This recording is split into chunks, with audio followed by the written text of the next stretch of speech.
তোমার কাছে করি মুনাজাত। নিজের পরিশ্রম কখনোই মানুষের সাথে বেইমানি করে না।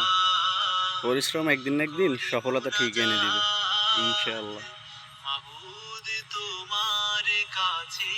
বাই বাই অ্যাগ্রো ফার্মের 24 শতক জায়গা নিয়ে একটা ঘাসের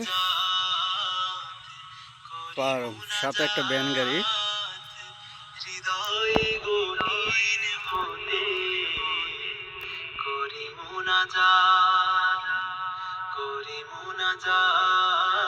ইনশাআল্লাহ সফলতা আসবে।